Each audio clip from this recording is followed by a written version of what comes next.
Bom dia, bem-vindo a todos e todas. Peço mil desculpas pelo atraso. A gente estava com um probleminha aqui para acessar. Acho que na hora da gente configurar, a gente configurou pedindo login e senha. Celso, acabei de liberar o pessoal que estava na sala de espera. Peço mil desculpas aí pela confusão de login e senha.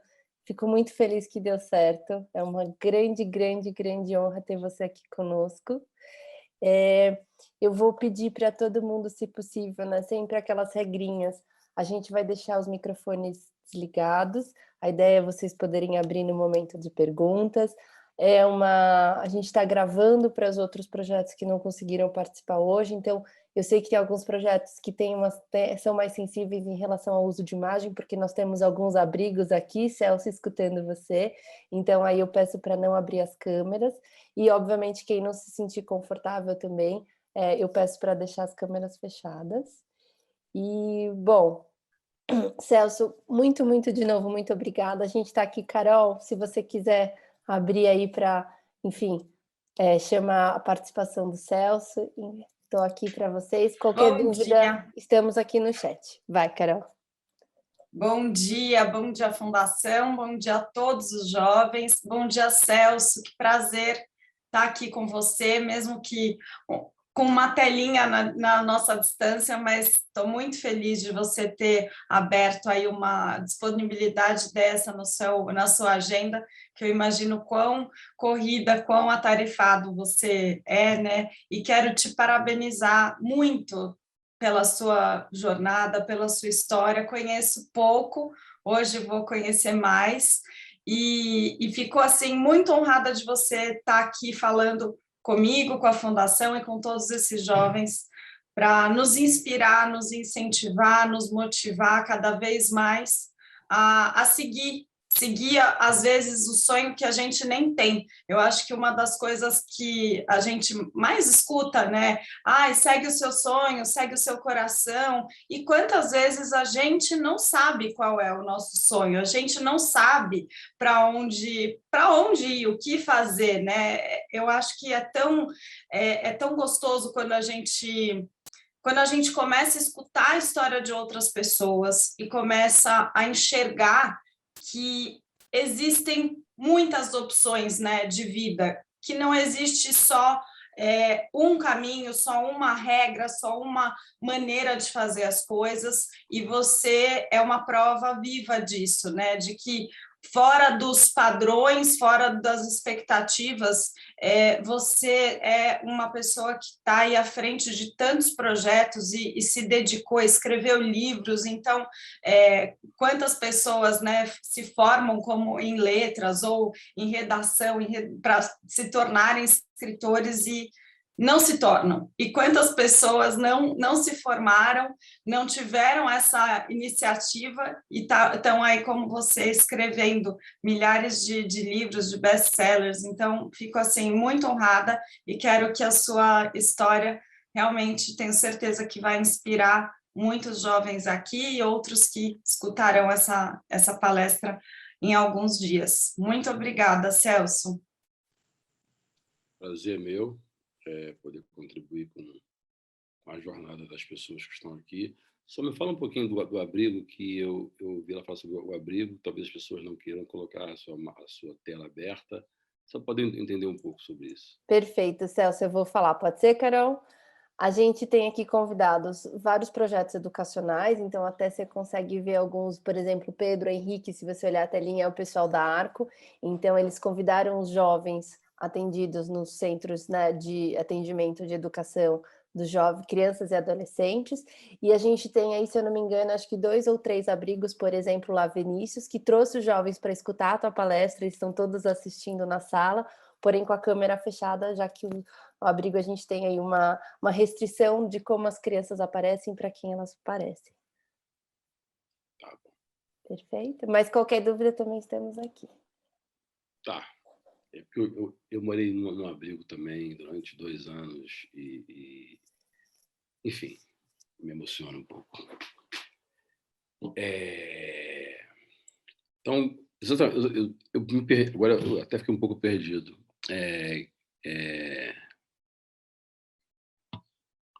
Mas, enfim, eu acho que o que eu posso, eu não sei exatamente o que interessaria para essa audiência aqui, mas eu diria para vocês que eu tenho uma experiência, é uma trajetória em que eu fiz muitas coisas na vida e eu vou ter que selecionar alguma dessas coisas que a gente fez durante esses 58 anos de vida, em algumas mudanças e em alguns momentos em que me fez de um morador de rua a ser hoje um empresário de pelo menos 24 empresas, né? E hoje eu moro em São Paulo, eu nasci no Rio de Janeiro, numa cidade chamada Nilópolis, que é onde fica uma escola de samba beija-flor de Nilópolis, que é um pouco famosa, e lá tem um bairro chamado Cabral, chamado Olinda, e uma favela chamada Cabral. Foi lá que eu nasci. Meus pais, eles tinham divergências diárias, seja por conta da religião da minha mãe, que meu pai não gostava, que ela era do candomblé, ou seja, por conta da bebida extrema que os dois gostavam muito. Então, existia aí uma briga diária em função do álcool que os dois abusavam diariamente. Então, o álcool acabava sendo, na verdade, um álcool para aquela fogueira que tomava conta do nosso barraco diariamente. Então, eles brigavam todos os dias. Eu tinha um irmão com um ano mais velho que eu, que ele foi assassinado. E a gente, então, morou ali durante 6 anos, naquele barraco, e a minha única referência de vida era a briga que eles tinham. Quer dizer, para mim, é um casal. Eu não conhecia outro casal, não ia na escola, enfim, minha vida era ali acompanhando aquele tiro, porrada e bomba entre eles. Quando eu fiz 6 anos de idade, eles tiveram essa última briga. Eles brigaram pela última vez e minha mãe sempre dizia que ela ia embora. E ela nunca foi, efetivamente, porque não tinha para onde ir. E até que ela foi, nesse dia, ela não aguentava mais. E ela foi. Eu fui junto com ela, meu irmão também foi junto com ela, mas eu imaginei que ela fosse, no máximo, dar um susto no meu pai, voltar da esquina. E ela continuou indo e a gente acabou pegando um ônibus e fomos para um bairro chamado Madureira. E fomos lá para debaixo de um viaduto. Eu, com certeza, eu tinha 6 anos de idade na época, eu imaginava que ela fosse voltar no máximo no dia seguinte. E a gente foi ficando ali, a gente foi ficando. Aquele cheiro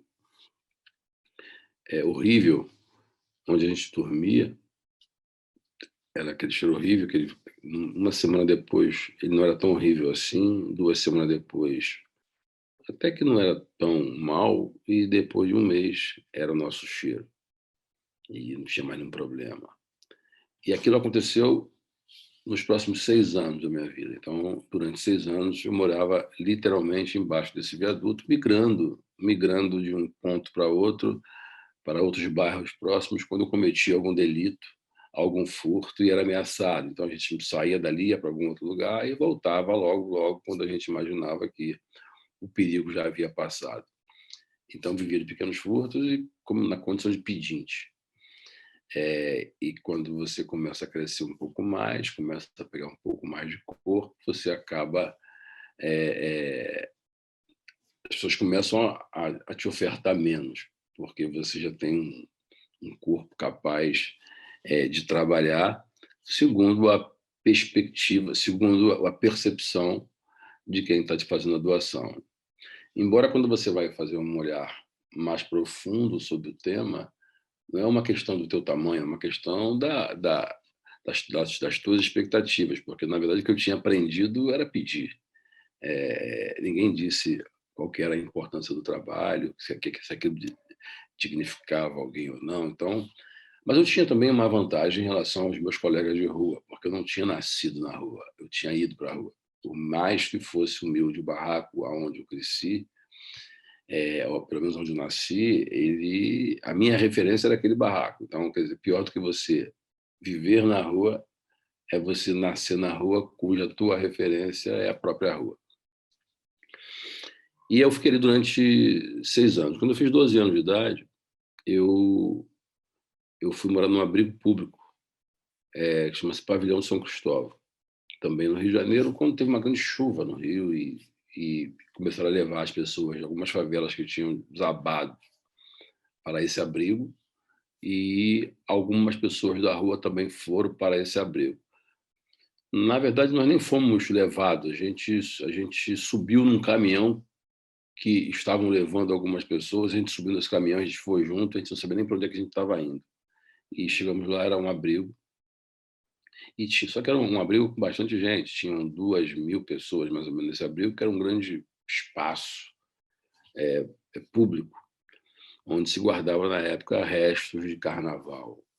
A imagem que eu tenho desse abrigo é justamente bonecos gigantes, como se fosse Violinda, e mais carros alegóricos. E ali ficamos por 2 anos. Eu morava numa fila, e essa fila onde o Estado, não sei se o município ou se o governo do Estado, seus agentes levavam alimentos de dia e à noite, quem estivesse fora da fila não comeria. Na hora de usar o banheiro, era aquela festa para 2.000 pessoas desesperadas. Então, era muito mais higiênico, muitas vezes, você ir na rua. Ou quase sempre. E a gente, então, foi ficando ali. Quando eu fiz 14 anos de idade, a gente teve um plus na nossa vida, que na verdade, quando a gente foi morar novamente numa favela chamada Favela do Sapo, em Senador Camará, zona oeste do Rio de Janeiro. Então, aquilo que para muitas pessoas é um espaço de depressão, espaço de tristeza, espaço de indecência e etc., por ser uma favela, para mim foi um upgrade. Quer dizer, é você sair de um espaço como que eu estava e para uma favela. Quer dizer, favela para mim era grande felicidade, era meu sonho de voltar para um lugar como aquele. Então a gente foi morar nessa favela, já tinha meus 14 anos de idade, e ali eu fui morar nessa favela e fui trabalhar numa rinha.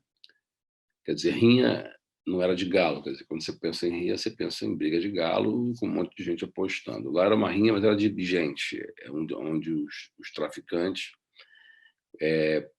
administravam a rinha e os jovens lutavam na rinha para poder ganhar o dinheiro. Então, eu passei a lutar nessa rinha, e logo eu desisti de lutar porque eu apanhava muito e eu não era bom de briga, e resolvi servir cafezinho e tirar o pau do jogo, que a cada 1 hora da rinha, uma parte de quem apostava deixava uma parte desse recurso para a banca, que era a casa, e com esse dinheiro se fazia ali os acertos com quem ia lá proibir o jogo, com quem fazer café e etc. E é esse tipo de trabalho que eu passei a fazer, e começo a empreender também, né? Embora na favela, não, na época, aliás, nem hoje se fala empreender, empreendedorismo, que essa é uma expressão que o asfalto usa. Na favela não se usa essa expressão.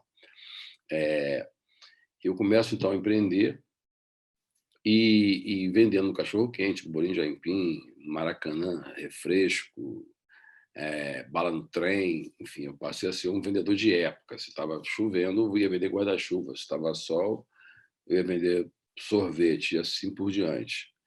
E passo a fazer isso com a minha mãe e tal. E a gente passa a se sustentar a partir dessas vendas. E aí, logo em seguida, eu começo a ser assediado por um cara chamado Rogério Lengluber, que é um traficante, né, que é um cara que fundou a primeira facção do país, que é a Comando Vermelho, um cara chamado Bagulhão, que era o apelido dele, o apelido RL, porque o nome dele era Rogério Lengluber. Então, ele dizia que eu era muito inteligente, que eu era, apesar de ser novo, e apesar de não ser necessariamente daquele ambiente meio criminoso, embora não era criminoso, eu servia aquilo, mas não era necessariamente daquilo. E ele queria que eu estudasse, ele queria que eu me formasse, e eu, enfim, eu não tinha ido à escola. E aí ele me deu um livro para ler chamado Guerra e Paz, de Tolstói. É um clássico, na verdade, e hoje eu sei que é um clássico, na época eu não sabia que era um clássico e nem sabia ler. Eu não conseguia ler um gibi da Mônica, muito menos aquele livro. E tentei ler, e ele dava um incentivo. Aliás, não foi só eu, não, foi para mim e para outros meninos, porque ele se dizia comunista, porque o crime organizado ele nasce na Ilha Grande com os movimentos revolucionários da época, quando se juntam os presos políticos que tinham curso de guerrilha urbana em Cuba, e tinha os movimentos revolucionários como VAR Palmares, MR8, ALN, enfim. E quando junta esses presos políticos com os presos comuns, eles então começam a trocar informações ideológicas, etc. Então, aquilo que as organizações que queriam fazer revolução na época, que era derrubar o regime militar, faziam, que era roubar banco, sequestrar cônsul, para conseguir recurso para financiar a guerrilha, essa mesma metodologia eles passaram, trocaram essa metodologia para um outro objetivo que não era de revolução nacional, mas acabou servindo essa mesma lógica ao crime, em que eles fariam as mesmas coisas, mas com o objetivo de comprar fuga, fazer caixinha entre seus pares e assim por diante. E isso fez com que ele se transformasse na ideia do socialismo e tal. E aí, então, ele deu esse livro para mim e para outros meninos, alguns livros diferentes para os outros meninos, e ele dava um incentivo para nós, né? Ele dizia que quem não respondesse à arguição, em 3 meses, 4 meses mais ou menos, que ele daria tiro na mão de quem errasse as respostas, quando ele fizesse essas perguntas. Quer dizer, não era um tipo de quem reclamava na época de ter palmatória, porque nas escolas as professoras batiam na mão das crianças com palmatória caso eles não respondessem, por exemplo, tabuada, tinha aquela questão do milho, quer dizer, você colocava milho no chão e as crianças ficavam de costas para a parede, de frente para a parede, sentado no milho. Então tinha uns absurdos na época, mas ele foi além. E a gente, então, começava a tentar ler, e eu não consegui ler o livro. Aliás, até hoje eu não consigo ler esse livro de tão sólido que é. Tem esse livro que ele me deu até hoje. Mas eu sou funcional, eu não leio no cinema, por exemplo. Eu não consigo ler no cinema porque passa muito rápido. Então, eu tenho dificuldade na leitura rápida, embora eu seja alfabetizado na rua. Então, e consegui, como você disse, eu cheguei a escrever aí alguns livros, pelo menos 7, dos quais 4 foram best-seller, que eu lancei em alguns países, em algumas línguas. Fui best-seller em alguns países, como Noruega, por exemplo, com alguns dos livros que a gente tem, escrito literalmente por mim mesmo. Quer dizer, a minha mãe ela faleceu achando que alguém escreveu o livro por mim. Eu dizia: mãe, lê o livro que você vai ver que sou eu que escrevi, porque como eu sempre preguei muito pelo protagonismo, então eu nunca aceitei que um jornalista escrevesse a minha história e colocasse em nenhum lugar. Nada contra a profissão de jornalista, mas eu achava que o protagonismo era fundamental para que a gente, na verdade, desenvolvesse uma nova perspectiva, porque eu acredito e sempre acreditei que só existe uma forma de você ter uma revolução social, né? Que é a partir do momento em que esses que sofrem pelas consequências dessas diferenças protagonizem a mudança. Do contrário, vai ser os bem-sucedidos, os ricos, ajudando os pobres, e quando não quiserem ajudar mais, quando não puderem ajudar mais, continuará a desconstrução social, porque eles efetivamente não aprenderam a fazer aquilo que eles sonham. Então, esse protagonismo é importante e nós precisamos apenas de ferramentas, e não que alguém tenha pena de nós ou que falem por nós. A voz precisa ser nossa de maneira efetiva. E aí, eu saio, então, da favela, vou morar eu saio, então, da favela de Venda e vou trabalhar em Madureira. Madureira, para quem não conhece, é um bairro de maior arrecadação de ICMS do estado do Rio de Janeiro. É um bairro muito pulsante, que tem um poder econômico muito grande, e o camelô lá é muito forte em função justamente do comércio ser de bairro mais forte do Rio. Então, eu vou trabalhar nesse lugar, em Madureira, e como camelô. Eu já conhecia Madureira sob a ótica de morador de rua. E agora eu volto para o mesmo lugar como camelô, vendendo, etc. E logo, logo eu me torno sócio de 2 grandes empresas, na rua ainda, que aos 15 anos, Uma era Nike e a outra era Adidas, ao mesmo tempo, na verdade. Quer dizer, elas nunca souberam disso, inclusive, né? Então, eu comprava meu moletom em Madureira, ia em São Paulo, no Brás, voltava para o Rio, estampava minhas roupas, ia vender e assim ia. Aliás, a Nike nem pode saber disso, porque ela é uma parceira minha hoje. Se ela descobrir que eu pirateava a roupa dela naquela época, ela vai querer me processar ou pedir royalties retroativo. Aí vai ser uma confusão da minha vida.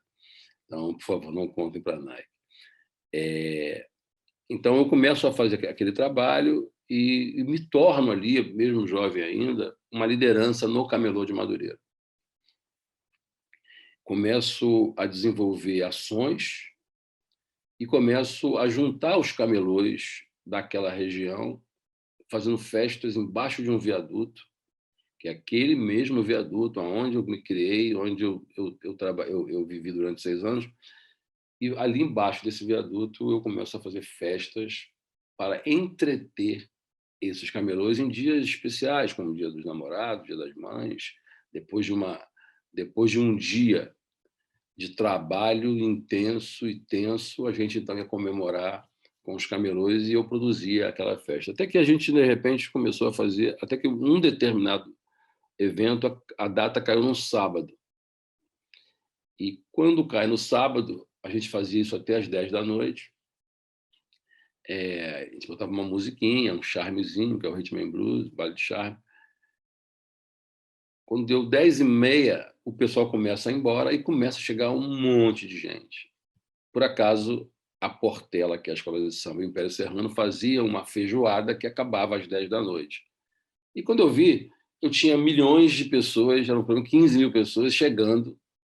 Aliás, público rotativo, né? Um monte de pessoas chegando no Império Serrano e depois um outro público chegando da Portela, e eu percebi que eu tinha ali um baita de um empreendimento. E começa ali um baile de charme do Viaduto de Madureira, que se tornou um baile famoso, muitos artistas indo para lá e tal, e que tem até hoje. Só que eu tinha aprendido, e aí eu passo a empreender não mais somente como camelô, mas também como produtor de evento de baile de charme embaixo desse mesmo viaduto. Só que eu tinha aprendido a ser revolucionário, pelo menos o conceito de revolução, embora o Bagulhão ele te dissesse revolucionário, mas depois o tempo passou, eu descobri que ele não era comunista, ele nunca foi comunista, ele era botafoguense e fã do João Saldanha, que era o técnico do Botafogo da época, que era comunista. Então, o que ele era, na verdade, era simplesmente fã de um comunista, mas ele nunca soube efetivamente o que era aquilo. E, no fundo, a gente acaba reproduzindo as ideias dos nossos ídolos sem necessariamente sabermos o que eles estão falando, o que eles estão dizendo, o que eles estão pregando. E, muitas das vezes, os nossos ídolos têm a capacidade de nos inclinar, inclusive, para o abismo, muitas vezes. E aí, eu tinha concebido a ideia de fazer revolução, embora, como não tinha lido livro nenhum sobre revolução nenhuma, eu não sabia exatamente o que poderia ser a tal revolução que tentaram me dizer, mas tinha ali uma coisa que eu achava bacana, eu sofria um pouco, inclusive, quando eles contavam as histórias do passado, e era um passado que eu não tinha vivido. Como você vê hoje certos filmes sobre alguns temas em que você sofre por você não ter vivido aquele momento, desejar ter vivido um momento em que aquele filme conta, como Anos Dourados e etc. Anos de Chumbo. E aí eu vou e começo de maneira meio mecânica e desorganizada, a sistematizar tudo que eu havia vivido naqueles períodos em que eu tinha vivido na rua, na favela e assim por diante. E eu queria ser mais revolucionário. E o baile de charme que eu fazia, apesar de dar grana e de ter muita gente, etc., ele tinha como objetivo o contraponto ao baile funk, que o baile funk tinha corredor, baile de corredor, que eram 2.000 pessoas de um lado, 2.000 do outro, e brigando parte do evento. Parte do evento era baile de corredor, que era briga. E o charme não tinha briga, então o nosso discurso era: aqui no baile de charme não tem briga. E eu achava que a sociabilidade é a nossa maior característica. A gente não podia ter o discurso de não brigar como um discurso. Aquilo me irritava muito, eu resolvi não mais fazer charme, deixei os meninos continuarem com o baile, que tem até hoje, e passei a a buscar alguma coisa que fosse mais agressiva, que tivesse mais a ver com isso. E aí eu fui trabalhar com rap. E montei um selo com um amigo meu, o William Santiago, da Zimbábue. Ele tinha Zimbábue e a gente montou a Zâmbia. E eu comecei a lançar um monte de bandas de rap, de samba. Alguma das bandas, talvez alguém aqui conheça. Foi Negritude Júnior, a gente lançou, que era de samba. Racionais MCs, de quem eu fui empresário durante 12 anos. MV Bill, de quem eu sou empresário até hoje. Mr. Catra, enfim, um monte de gente a gente lançou, além de ter descoberto alguns grupos, como ter nos nossos eventos de hip hop, a gente ter feito descobertas como Emicida, Criolo, Dexter, um monte de gente. Tal. Então, eu começo ali a me transformar numa referência do movimento hip hop em função de administrar as agendas dos nomes mais importantes e de ter, já na época, o evento mais importante, talvez o único da cultura hip hop, que era um prêmio que eu fazia no Teatro Municipal do Rio de Janeiro, e depois cresceu e tinham mais de 15 ações na mesma semana, que é a semana do hip hop, que chamava-se Prêmio TUS, em que eu trazia bandas de fora, como Jay-Z, Public Enemy, Mos Def, enfim, bandas que quem não é do rap talvez não conheça, mas que o Jay-Z talvez até conheça porque ele saiu do rap e virou pop, mas várias outras bandas de vários países, como MC Solar, da França, que quem é do hip hop são referências para essas pessoas, como Public Enemy, que é a maior banda de rap da história, o mais respeitado, mais underground para quem conhece, para quem curte aquela cultura, que não são apenas bandas que tocam em rádio. E aquilo tudo ia me oxigenando dessa revolução, porque o rap ele me fazia refletir sobre ser preto, e eu não sabia que eu era preto. Para mim, eu era moreno, marrom bombom, moreno noturno, escurinho, quer dizer, era tanta diferença e tanto estigma que a gente tinha em relação a ser preto, que todo mundo meio que queria fugir dessa condição de preto, e se você não era considerado preto, talvez você fosse aceito por alguém, ou por determinados grupos. Hoje, e aí você começa a tomar consciência de que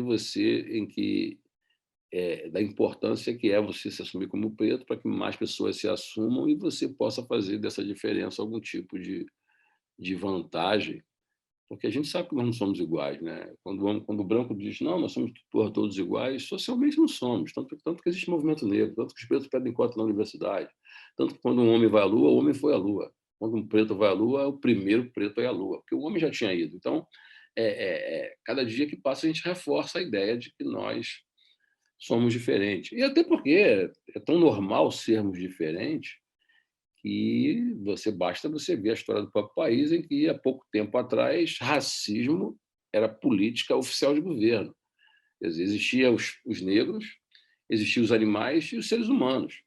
Quer dizer, os negros que não conseguiam carregar pedras para construir igrejas, por exemplo, eles eram tidos como comida de jacaré, porque eles eram fracos. É mais ou menos como os cavalos que são sacrificados porque não conseguem correr mais. Então, hoje se aceita isso. Então, deveria ser um absurdo. Um cavalo que dá dinheiro para seus criadores, ele quebra a perna numa corrida, ele é sacrificado. Como é que uma sociedade pode aceitar isso? Mas se aceita como uma coisa normal, e não deveria. Então, foi normal também os pretos serem sacrificados porque davam prejuízo para os seus senhores em função de serem fracos. Essa era a sociedade que não entendia que nós éramos seres humanos.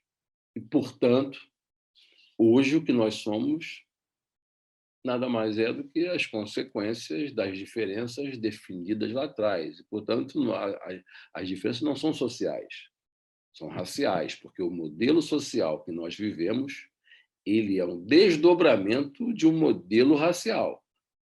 O racismo criou a sociedade que a gente vive hoje, onde, quando você me olha na rua, provavelmente meu pai nunca foi fazendeiro. E se caso ele tenha sido, aí é um acidente, você não vai errar de novo, que é o que permite à polícia dar um tratamento diferenciado para pessoas de cores diferentes.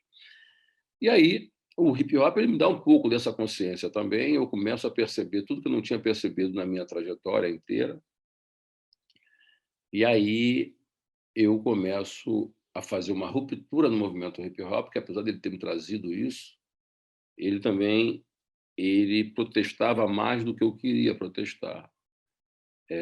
A mídia dizia, olha, já vem os pretinhos da periferia que protestam. Eu dizia, mas eu não quero ser reconhecido como alguém que protesta, eu quero ser reconhecido como alguém que elabora, que pensa, que propõe, que comete equívocos. E cometer equívocos significa dizer que você teve iniciativa. E ainda que eu tivesse que repensar todos os dias os equívocos que eu tivesse cometido.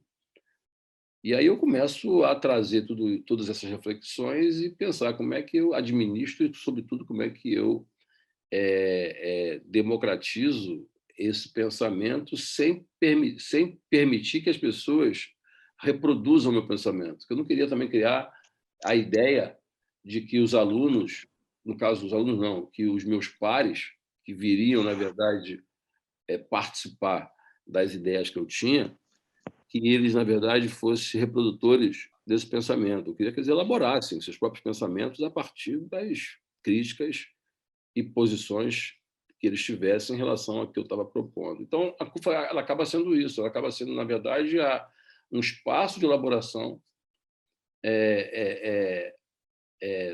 dessas pessoas, e todas elas da favela. E no Rio a gente tinha uma certa dificuldade, ainda tem, por serem muitas facções e as pessoas não permitirem que esses jovens possam se encontrar. Então, não é como alguns estados em que as favelas não estão em guerra, em que você pode escolher a cor de roupa que você quer, o tipo de fala que você quer. Existem territórios que você não pode falar certas frases porque determinados grupos assumiram aquelas frases como frase deles. Assumiram certas marcas de roupas como marcas daquele grupo, e outros grupos não podem usar aquele tipo de marca ou se usar corre risco. Então, começa um monte de códigos que a gente, na verdade, passa a ter mais dificuldade de juntar essas pessoas. E a CUFA ela começa a criar, ela começa a nascer a partir disso, em que eu não quero mais apenas fazer hip-hop, mas eu quero fazer revolução, e descobrir que revolução era essa que a gente podia fazer. A CUFA, então, ela começa a se desenvolver no país inteiro, ela passa a se construir nos mais diversos estados, ela passa a estar... vou para São Paulo, onde eu já estava, de certa maneira, em Paraisópolis, Heliópolis, Parque Santo Antônio, Jardim, enfim. Aí hoje a CUFA está em pelo menos 600 favelas em São Paulo, em várias cidades, se falar que é N cidades, né? Mas pelo menos em 60 cidades onde a CUFA está, e 17 países, agora 20, porque nós lançamos agora, eu fui pessoalmente lançar a CUFA em mais 3 países da África, que foi Guiné-Bissau, Etiópia e Camarões, onde nós lançamos as nossas ações e os nossos projetos no mês passado. A CUFA passou a fazer parte da ONU com uma sede global no Bronx, em 3 cadeiras na ONU, como habitação, afrodescendência e juventude. Isso fez com que ela tivesse, na verdade, uma importância, uma relevância, capilaridade. Capilaridade essa que, nesse momento de pandemia, ela colocou em prática. Então, a CUFA recebeu pelo menos 95 prêmios em função das suas ações, além de eu ter recebido o título de cidadão paulistano, pelo que a gente contribuiu com a cidade de São Paulo nessa pandemia, e a CUFA passou a trabalhar em 5.000 favelas, levando alimentos, e foi, de longe, a organização social de favela que mais mobilizou e que mais arrecadou. Então, a gente deve bater, no final do ano, 600 milhões de reais em alimentos mobilizados. Alimentos só não, porque a gente fez tanto Quando começa a pandemia em março do ano passado, a gente começa a colocar, enquanto a OMS sugeria que as pessoas fossem para casa, a gente tem instituto de pesquisa e que dizia, olha, 50%. Ai, ai. A gente sabia que 50% de quem vive em favela tem trabalho informal ou autônomo. Se eu trabalho como garçom, um pagode, cantando à noite, trabalhando como vendendo ingresso, em campo de futebol, enfim. Ou autônomo mesmo, né? Pintando parede de alguém, fazendo unha, etc. E as pessoas simplesmente iam estar fora dos postos de trabalho. Só que, diferente de quem está empregado em determinados lugares, que vai fazer home office, essas pessoas elas não têm dinheiro guardado porque elas consomem o que elas produzem. E se elas não têm trabalho e não têm patrão, a quem elas vão pedir ajuda? Elas vão morrer de fome, porque elas vivem da sua dignidade e do seu trabalho. E se não vai ter trabalho, não vai ter dignidade, não tem como comer. E se o país vai parar, se é para poder ir para casa, como é que faz? Então, a gente criou a campanha Mães da Favela, focando nas mães, para que a gente pudesse ajudar as pessoas a partir da interface entre as empresas e a favela, para que a gente pudesse levar alimento. Então, a gente não só levou alimento, como levou cesta básica, como levou sacas de arroz, como levou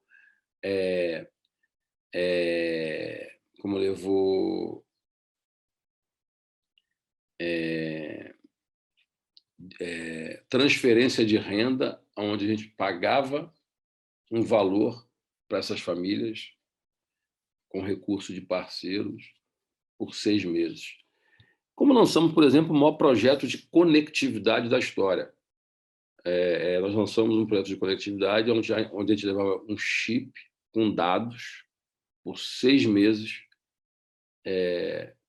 passamos para 1 ano agora, para as pessoas que não tinham condição de ter acesso à internet. Então, quem tinha telefone, mas não tinha dinheiro para poder comprar dados, a gente deu um chip com internet, com ligação telefônica, WhatsApp, por 6 meses. Ou seja, foi o maior projeto de conectividade, alcançando 4 milhões de pessoas. E, obviamente, que isso foi importante porque parte dessas pessoas puderam estudar, porque muitas das vezes a Secretaria de Educação fornecia, na verdade, conteúdo para essas pessoas, mas elas não acessavam esse conteúdo por não ter internet. E muitas dessas mães também puderam, na verdade, tanto ajudar seus filhos nessa questão, como puderam empreender a partir do momento em que elas passaram a ter dados. Enfim, então a gente acabou fazendo muitas coisas, como botijão de gás, fizemos parceria com a empresa de gás, e eu não poderia dizer aqui, isso nos 27 estados, seja a comunidade ribeirinha, quilombola, a comunidade indígena, indo de barco, demorando 7 dias para chegarem lá os nossos alimentos e assim por diante. E também a gente lançou algumas empresas na pandemia, que já vi que não vai dar tempo de falar aqui, porque já são 9h51, mas acho que dá tempo de falar mais 9 minutos ainda, é isso? Isso, a ideia é da gente ir até as 10 e abrir para esses jovens poderem fazer as suas perguntas. Mas se quiser estender um pouquinho, não tem problema. Não vou fazer isso, eu vou respeitar certinho. E aí a gente, então, lança algumas empresas, como, por exemplo, Digital Favela, que é uma empresa em que eu monto para mais de 300 mil pessoas que moram em favela, que passam a trabalhar em parceria com grandes empresas, como bancos Santander, Banco Itaú, PicPay, TikTok, Facebook, que são pessoas que querem falar com os moradores das favelas, mas que usam grandes influenciadores digitais, mas que necessariamente não falam para a favela. Então, a gente pegou essas pessoas que tinham 1.000 seguidores somente, 5.000 seguidores somente, que, em tese, para essas marcas não têm relevância, mas quando todos eles estão juntos, numa mesma plataforma, fazendo a mesma campanha, eles viram uma potência, porque quando você pega eu não vou citar nome aqui, mas quando você pega, de repente, um determinado artista branco do asfalto, que nunca foi numa favela, para fazer uma campanha para poder vender um Fusca, a favela inteira sabe que ele não anda de Fusca, que ele anda de avião, de carro importado. Então, eu não vou comprar o Fusca porque essa pessoa está vendendo. Eu até posso ver a campanha que ele está fazendo na televisão, mas ele não me impacta. Eu não uso o shampoo que ele usa, eu não uso as coisas que ele usa. Então, eu preciso me identificar com as pessoas que têm os mesmos hábitos que eu, cuja referência existe para mim. Então, quando determinadas pessoas que têm 15 milhões de seguidores postam certas coisas, muita gente vê, e pode ser que ele tenha aí 300, 400 ou 1.000 compartilhamentos. Mas quando 300.000 pessoas de favelas postam, aí, se cada um deles tiverem aí 15% de compartilhamento, tu tem aí um número 300 vezes maior do que esse único influenciador gigante. Então, você vai dar um valor menor para esses influenciadores digitais de favela que tem poucos seguidores, mas vai ser o suficiente para poder fazer uma campanha e ganhar uma grana para poder ajudar a pagar seu aluguel. Então, pensando na retomada econômica da favela, a gente começa a criar uma série de empresas, uma série de empreendimentos, uma série de negócios em parceria, em sociedade, com moradores de favela. Então, hoje a CUFA tem aí, pelo menos, 24 empresas, como agência de viagens, como instituto de pesquisa, como empresa de logística, onde a gente distribui produtos, por exemplo, da Natura, Procter & Gamble, Gillette, Duracell, Pampers, etc. Como temos empresas, por exemplo, de outdoor dentro da favela, que são outdoors pequenos, outdoor de 1x2 de tamanho, que é para justamente fazer com que as pessoas tenham a informação que precisa chegar até elas e fazendo com que também os moradores vendam um pedaço do seu muro para uma campanha publicitária e ganhem dinheiro com isso. E a liderança da favela e as pessoas que são da favela que vão colocar essa placa também ganhem dinheiro com isso, fazendo com que a gente leve também um pedaço do recurso disponível no Brasil para essa classe, para esse público, para esse perfil. O que faz com que as favelas também possam continuar consumindo, mas agora elas passam a fazer gestão daquilo que elas efetivamente consomem. Então, o que a CUFA passou a ser, na verdade, durante esses anos, foi um gerador de conteúdo social, um esportivo, como, por exemplo, a gente faz o maior evento de esporte do mundo, que é esse aqui, ó, Taça das Favelas. Não sei quem é que conhece, mas é uma competição de futebol gigante, com álbum de figurinha e etc., que revela jogadores o tempo todo. Quem é palmeirense aí deve conhecer, por exemplo, o Davidson, deve conhecer o Patrick de Paula, que são jogadores da Taça das Favelas, e tem no Corinthians, tem um monte de clubes, tem jogadores nossos que surgiram da Taça das Favelas, mostrando, na verdade, que a gente não pode se referir a esse território como um espaço de carência, mas um espaço de potência. Então, não acredito que quem mora num abrigo seja carente. Eu acho que quem mora em abrigo, por exemplo, esteja numa fase da vida de transição, mas são pessoas potentes, pessoas resilientes que nunca entregaram e jamais entregarão seus pontos. Então, eu nunca fui carente na minha vida. Eu tive baixa renda. Então, a gente não pode aqui dizer que fulano é carente. Carente por quê?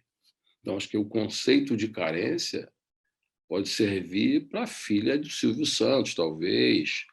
Aliás, eu nem queria dar exemplo, mas porque não é necessariamente a filha do Silvio Santos. É só um exemplo que o Silvio Santos é um homem rico e que os seus filhos podem ser carentes de alguma coisa. Então, qualquer pessoa pode ser carente, seja o filho do Silvio Santos como o filho de um morador de uma favela. Mas o fato de você morar numa favela não te faz uma pessoa carente. O favelado ele paga imposto em tudo que ele compra. O favelado ele trabalha como porteiro de um prédio, volta para a favela, ele vai de ônibus. Quando ele compra uma passagem de ônibus, ele paga imposto. Quando ele vai ver o time dele jogar, ele paga imposto, porque no ingresso está embutido os seus impostos. Quando ele vai comprar uma geladeira na Casa da Bahia, quando ele vai pegar um trem, um metrô, uma barca, quando ele vai fazer um passeio com a mulher dele, quando ele vai no supermercado fazer uma compra, não existe uma carteirinha para o favelado em que diz, olha, você é favelado, você não precisa pagar imposto nenhum, está aqui a sua carteirinha. O favelado ele tem, na verdade, as mesmas obrigações que todo mundo. Então, ter baixa renda não significa ser carente. Do contrário, quem tem uma Mercedes conversível 2022 é carente também, porque tem alguém no seu condomínio que tem 5 Mercedes. E tem alguém que tem uma agência de Mercedes. E, portanto, quem é o carente aqui? É quem tem uma Mercedes só, em relação a quem tem 20? O conceito de carente não serve para a favela. Quem mora em favela precisa saber que nós mobilizamos hoje em consumo e, portanto, em produção 119 bilhões por ano. É quanto as favelas consomem e é quanto elas produzem. O que significa dizer que as empresas querem falar com a favela, querem vender para a favela. Quando uma empresa de telefonia abre um produto para a classe E, é a favela que ele está falando. Quando um banco lança um microcrédito para empreendedores de favela, ele quer esse dinheiro. Portanto, todo mundo está fazendo seus produtos customizados para essa classe, porque sabe que essa classe tem dinheiro. Então, quando eu faço a Taça das Favelas, como vocês podem ver aqui, ó, tá TIM, tá grandes marcas aqui, Nike, e eles pagam por isso. Eu não vou dizer para essas empresas, olha, ajuda a gente que nós somos carentes. Eles vão mandar fazer uma feijoada, então. Eles precisam ajudar a gente, porque a favela fala na internet, porque a favela usa celular, porque a favela compra tênis. Você não vai na favela, você não vê ninguém descalço. Você não vê ninguém... eventualmente, você vai também ter gente pobre na favela. Mas quem ganha salário mínimo, 2 salários mínimos, etc., também mora na favela. Você mora na favela, o comércio é pulsante. As pessoas consomem na favela, fazem festa na favela. Ou seja, a Nike precisa saber que, se ela não ativar sua marca nesses territórios, ela vai perder espaço para a Adidas e seus concorrentes. Então, não precisamos chamar esses lugares, essas pessoas, de pessoas carentes, porque elas não necessariamente estão precisando de vocês.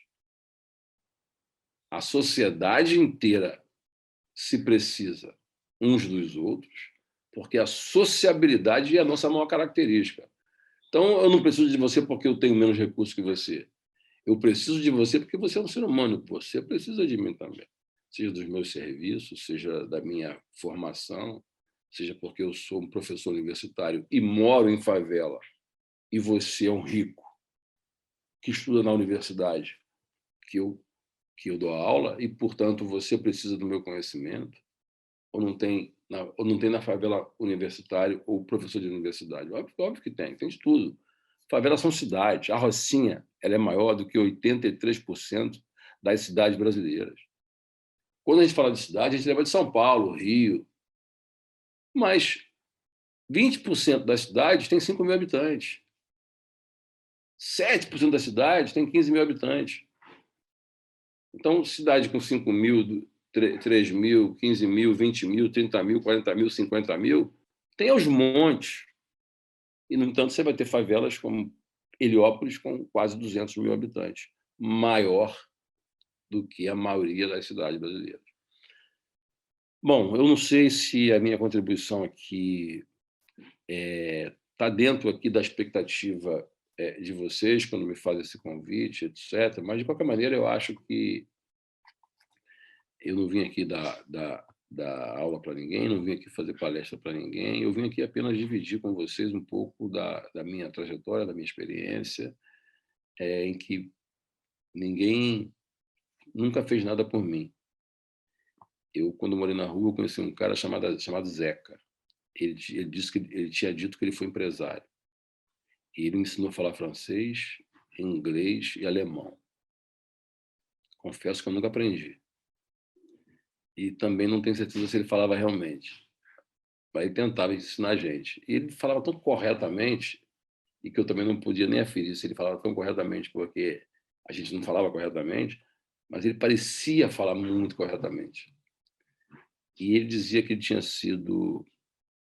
Ele morava em Salvador, ele morava em São Paulo, e foi morar em Salvador por conta do seu trabalho, e obrigou a família inteira a ir para lá, e o avião caiu, a família morreu, e ele largou tudo e virou mendigo. Eu conheci esse cara na rua. Ele tinha traqueotomia, acho que esse é o nome, que é um buraco que ele tinha no pescoço, ele falava rouco. Ele morreu nessa enchente que deu no Rio quando levaram a gente para um abrigo público. E esse cara foi um dos caras que me ensinou muita coisa. Ele me ensinou a comer de garfo e faca, porque a gente tinha aquele lanche, ele ensinava a gente a comer. Ele se divertia, ele não tinha o que fazer, se divertia ensinando a gente a fazer coisas que a gente não queria aprender. A falar idiomas, a comer com garfo e faca. Ele dizia que ele andava de avião e contava como é que eram as viagens dele. Sendo verdade ou sendo mentira, e para mim era verdade, o que ele me ensinou, na verdade, o que ele mostrou para nós, foi que existia algo além daquilo que a gente conseguia ver e que eu nunca tinha visto, mas eu acreditei que ele abriu uma cortina e disse: olha, esse mundo aqui existe. E quando a gente descobriu ali que existia um mundo para além daquilo que eu podia ver, eu resolvi que eu queria aquele mundo também, que eu queria andar de avião, que eu queria comer caviar, que eu queria comer de garfo e faca em lugares bacanas, em restaurante bacana. Eu não sabia que restaurante era esse, mas ele contava como é que era. Que eu queria ir assistir corrida de cavalo, com as mulheres que ele dizia que tinham um chapéu bonito e etc. Ele contava um monte de coisas de viagens que ele ia. Eu simplesmente me transportava a partir dos contos que ele fazia. Eu levei tudo isso para a minha vida. Hoje, apesar de não ter estudado, não ter ido para a universidade, não ter feito faculdade, não ter feito nada, eu tenho 3 filhos hoje. O mais novo faz economia na IBMEC, o mais velho fez engenharia e o do meio fez marketing. Um estudou em Londres, o outro nos Estados Unidos. E o que eu mais me orgulho, na verdade, é de ter proporcionado para esses aquilo que os meus pais não conseguiram proporcionar para mim. Mas, apesar da briga deles, do desentendimento deles, do entendimento de mundo deles, em função das suas experiências, eles sempre diziam que a gente tinha que ser honesto. E por mais que eu transitei, em alguns momentos da minha vida, por caminhos que pudessem, em algum momento, me jogar para algum lugar que fugisse a essa honestidade, eu nunca me permiti,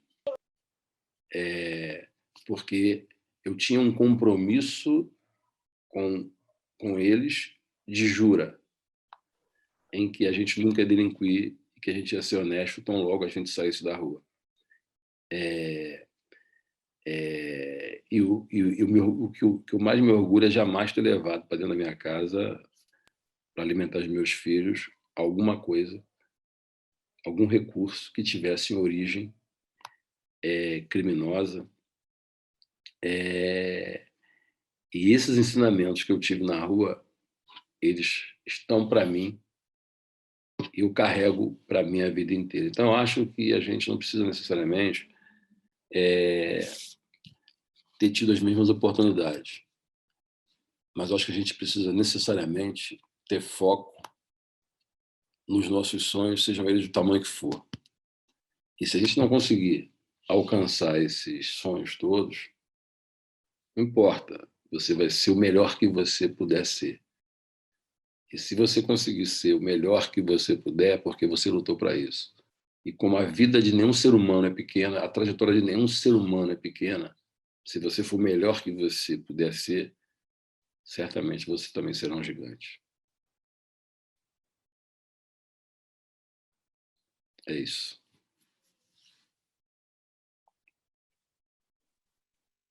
Celso, muito, muito obrigada pelo depoimento. Eu vou agora ficar quieta e vou abrir para... Eu sei que algumas já me mandaram mensagem aqui que tem as perguntas prontas, então convido a quem puder e quem quiser usar o chat para fazer perguntas, se não quiser abrir o microfone, mas façam aí, que é uma oportunidade de ouro a gente poder estar com uma pessoa que tem uma história...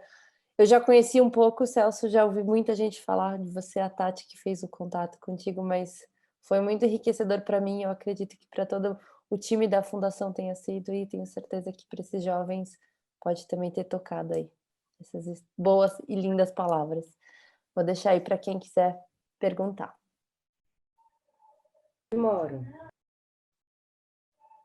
Vinícius vai falar. Bom dia. Bom dia. Meu nome é Vinícius. E Gostaria de saber do Felipe. onde vocês moram? Felipe. Aqui perto? Felipe. Fala de novo, bom dia. Bom dia. Meu nome é Me Felipe. chamo Vinícius. Gostaria de saber do Felipe. Queria saber do Felipe. Onde ele mora. E onde ele mora. Fala, Vinícius, tudo bem, meu parceiro? Fica na tua aí, hein, irmão? Já vi que você é daquele chapa quente, hein? Você parece com meu filho, que também chama-se Vinícius. Meu filho mais novo também é Vinícius, o nome dele. Prazer falar com você. Eu moro hoje em vários lugares. Eu moro hoje num país chamado Camarões. Continuo morando no Rio, num lugar chamado Angra dos Reis. E moro em São Paulo, num bairro chamado Itaim. Eu vivo transitando de um lugar para o outro.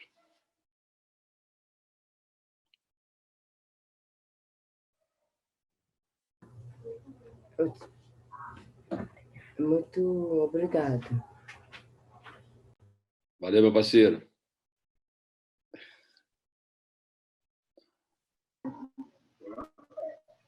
Pedro, se você quiser fazer a pergunta da Arco. Bom dia, professor. Meu nome é Wesley, eu estudo aqui na Arco há 3 anos.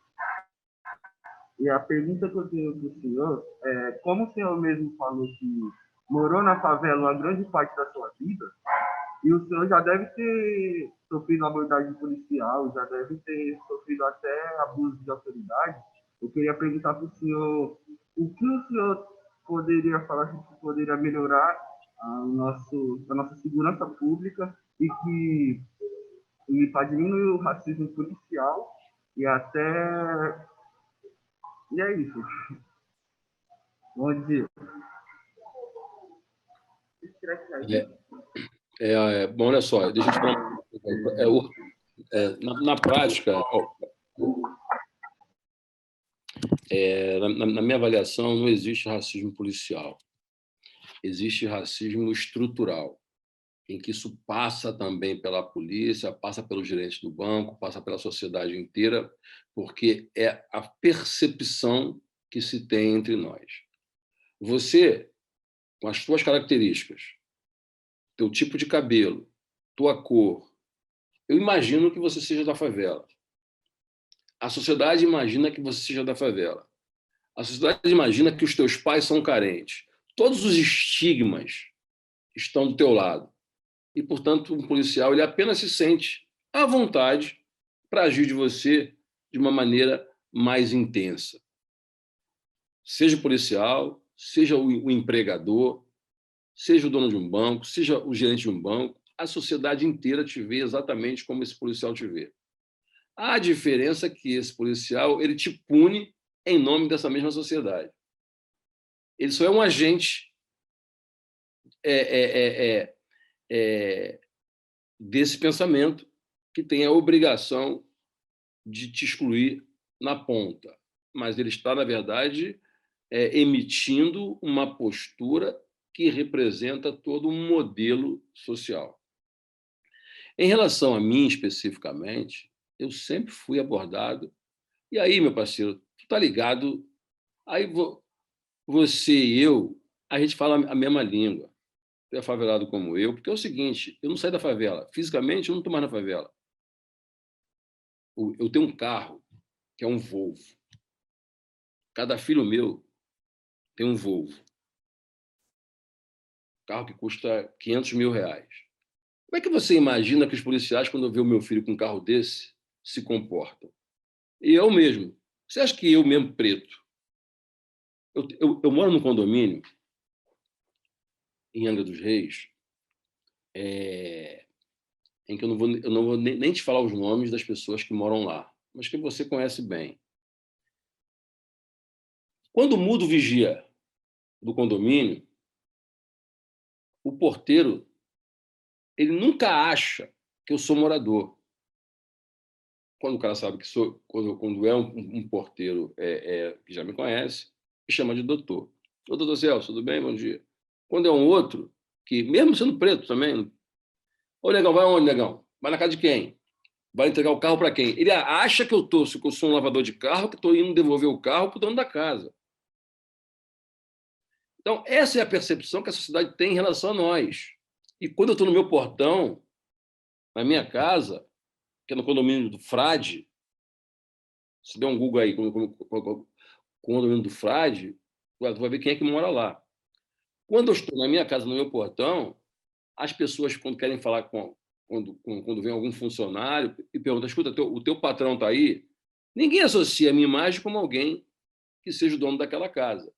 E isso se justifica porque esses mesmos moradores e funcionários, eles sabem que a maioria das pessoas que moram ali são brancos e que os pretos, eles chegam de manhã para trabalhar e saem à tarde para suas residências. Então, os pretos, eles só passam por ali e vão lá limpar as residências, vão cortar as gramas, limpar as piscinas e, na melhor das hipóteses, vão ser pilotos dos barcos dos moradores. Então, a única maneira que você tem de resolver isso é inserir a maior quantidade de pretos em lugares de destaque na sociedade. E aí você vai ter mais pretos nos condomínios, em cargos nas empresas, nas universidades, na Bolsa de Valores, na política e assim por diante. E aí a sociedade vai ter uma percepção de quando entrarem no hospital e verem uma preta, um preto de branco,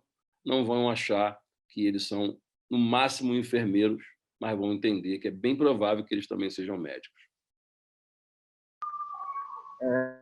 Eu posso fazer mais uma pergunta? Quem manda aqui não sou eu, não. Eu tô igual você aqui, eu tô de bucha. Pode, óbvio que pode. Então, em relação ao abuso de poder, como o senhor acha que poderia estar melhorando para estar acabando com esse tipo de atitude de abuso de poder? O abuso de poder, na verdade, é abuso. O abuso está nessa mentalidade. O abuso de poder, ele existe apenas para quem tem algum tipo de atribuição de poder. Mas qualquer um que te discrimina está abusando de você. É um tipo de violência. Então, isso não é só para o policial, é para quem forma o policial, é para quem concorda com o policial, é para quem não pune o policial, é para o corporativismo dos outros policiais que acham que é isso mesmo, porque se eu sou um comandante e acho que você tem cara de bandido mesmo, é o meu entendimento. Para mim, tem cara de bandido, porque você é preto, porque você é da favela, porque você tem um tipo de roupa que não é igual ao do meu filho. E, portanto, você faz um contraponto com tudo que eu acho que está certo. Essas pessoas, elas não acham que estão abusando. Elas acham que estão defendendo a sociedade de você, que é um mau caráter, que é um bandido ou que é um possível futuro bandido. Então, é um tipo de punição permanente. para um tipo de gente. Elas não percebem isso. Da mesma maneira que, quando você fala, por exemplo, de um evangélico, sem fazer juízo de valor nenhum sobre religiões, um evangélico, ele diz que ele respeita todas as religiões, mas ele está sempre tentando exorcizar alguém de religião de matriz africana. E ele faz isso porque ele acha que ele está fazendo bem para aquela pessoa. Ele não acha que aquela pessoa tem o direito de manifestar sua fé do jeito que ela quer. Ela entende que aquilo é o mal e a forma de ajudar aquela pessoa é tirando o mal dela. Esse policial, ele entende que você representa também perigo. Então, na verdade, não adianta a gente apenas fazer orientação para esse policial. Porque, na verdade, ele é fruto de um modelo social que está definido. Obviamente que nós precisamos orientar esse policial, nós precisamos orientar o chefe desse policial, quem forma esse policial, mas a estrutura que essas pessoas estão inseridas nos veem como bandido mesmo. Nos veem como coadjuvantes em tudo. Nos veem como aqueles que representam perigo. E, na verdade, a gente acaba, representando mais perigo do que o branco, mesmo porque nós somos mais encarcerados, nós temos menos oportunidade, nós temos menos acesso a absolutamente tudo, e isso é fruto de uma desigualdade que foi construída por um modelo de racismo, onde eu te olho e sei de onde é que você vem. Os teus bisavós eram escravos. E os brancos, amigos nossos, não necessariamente. Aliás, não foram escravos. Podem até não ter sido ricos, mas escravos também não foram. E, portanto, na verdade, a gente vai sempre representando essas mesmas coisas, esses mesmos perigos. Então, não vamos resolver a questão policial se nós não resolvermos o acesso dos pretos a um modelo social capaz de dar oportunidade para todo mundo. Porque você precisa pensar numa outra coisa que é importante. Os teus amigos brancos da favela, eles não recebem o mesmo tratamento que você recebe. Porque quando você está na praia com um amigo branco, louro da favela, que também tem, obviamente, ele tem a cor do poder e você tem a cor da miséria. E isso é percebido por toda a sociedade.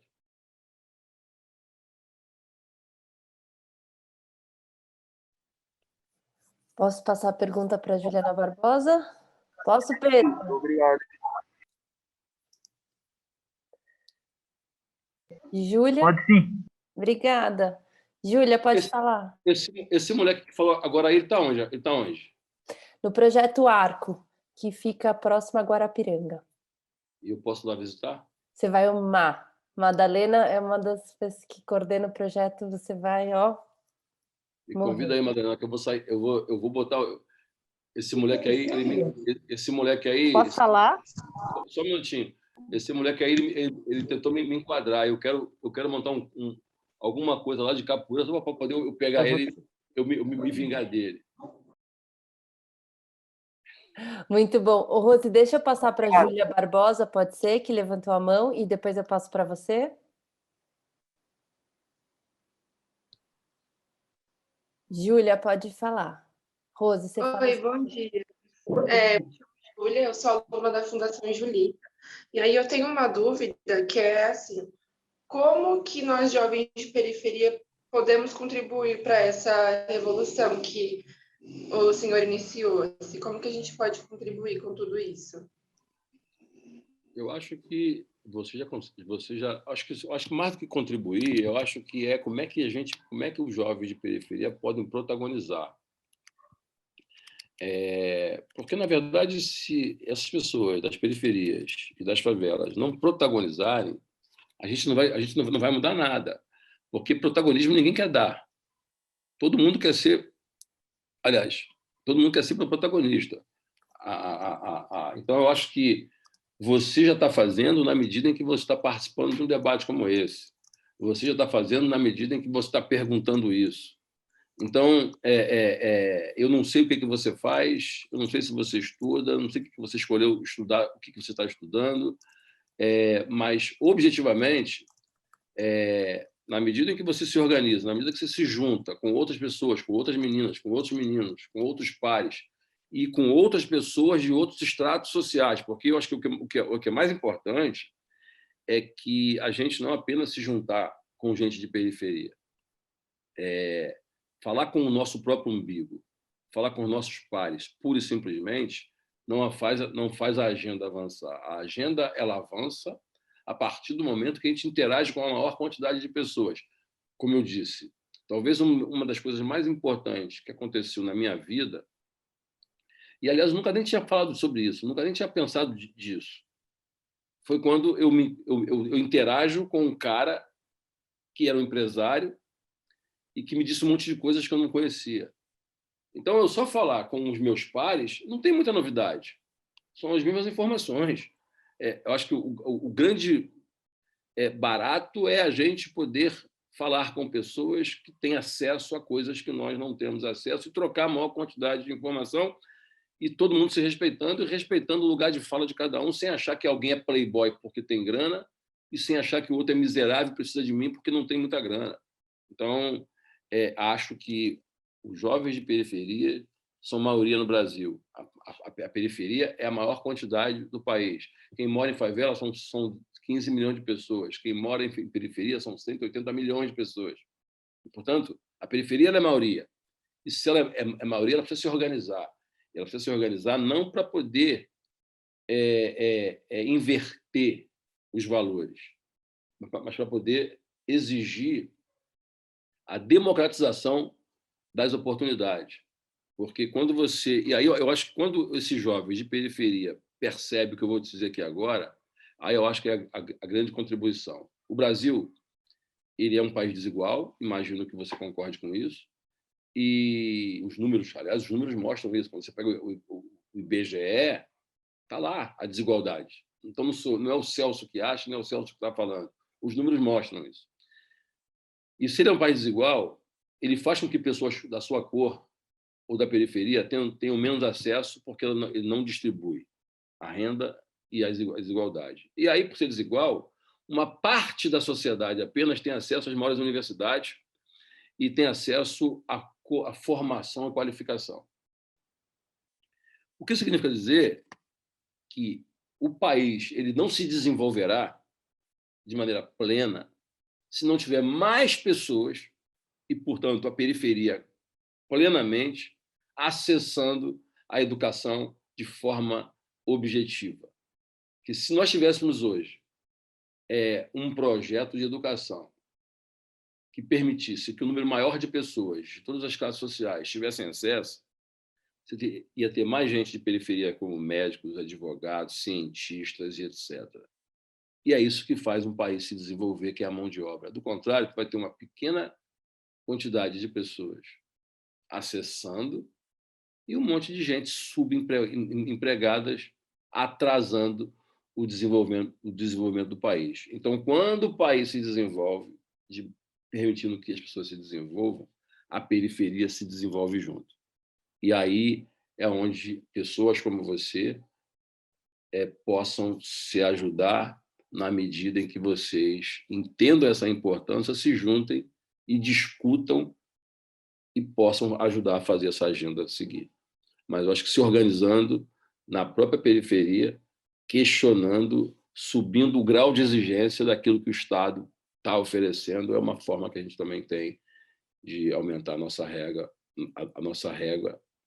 para exigir que deem para nós mais do que um ponto de luz e mais do que um ponto de água, mas de dignidade, porque o Estado junta o nosso dinheiro para poder fazer isso, não faz.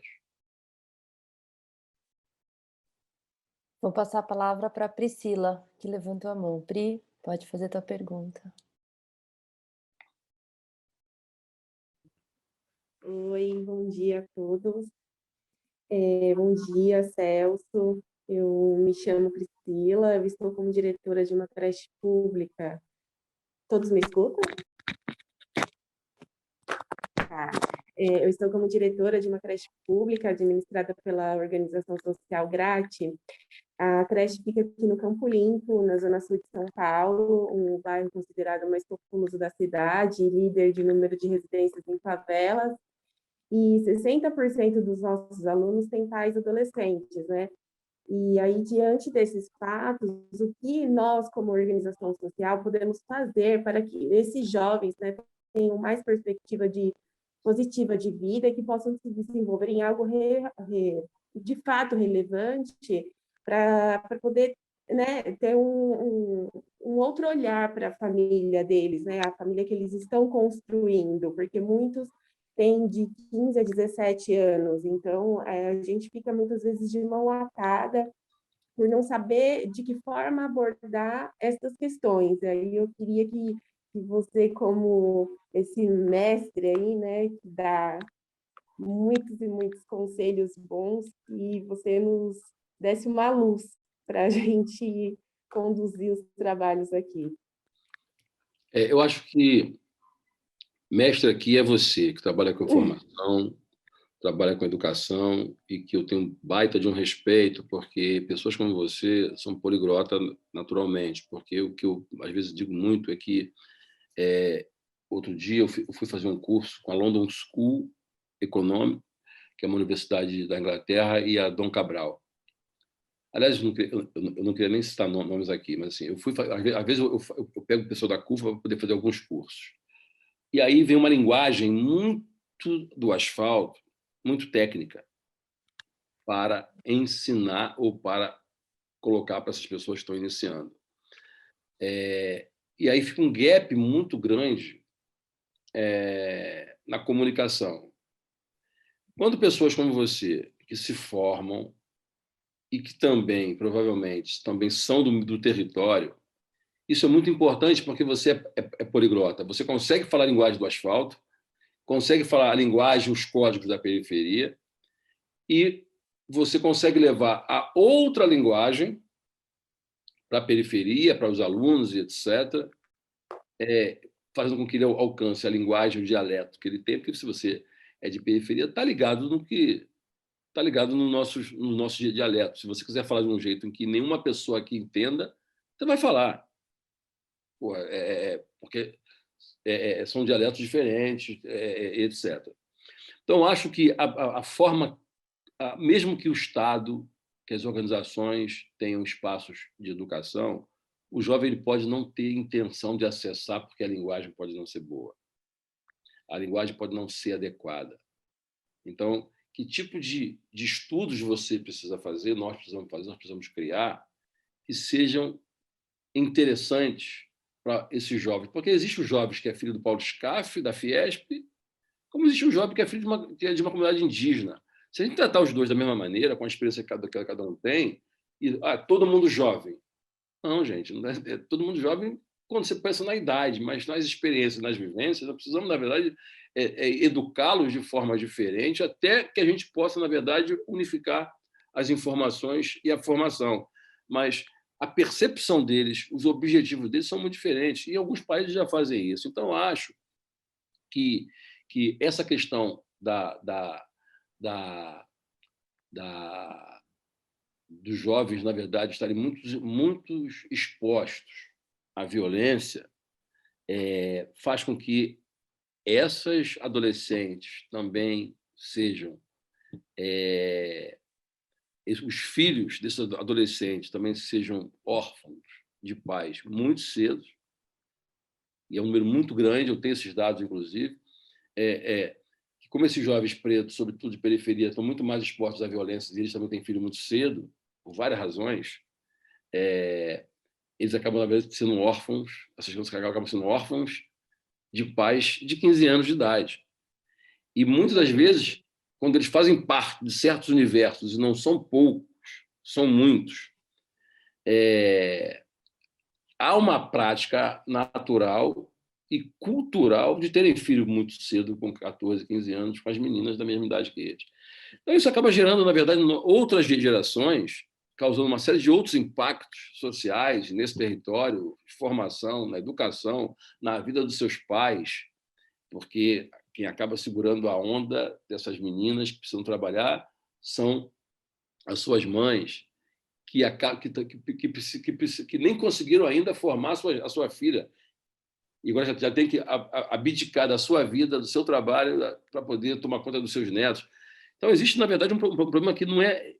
Quando você fala, eu sei porque não é uma fala sua, é apenas uma intervenção curta, mas tem aí milhões de assuntos que vão permeando por esse universo que a gente pode estar debatendo. Então, eu acho que a gente tem alguns projetos nessa área junto com a Unesco, a gente tem alguns projetos no país inteiro, e muitas das vezes a gente cria mobilizações, como a Taça das Favelas, por exemplo. Se você reparar aqui, ó, a Taça das Favelas é uma competição de futebol que tem mais de 40 mil meninas.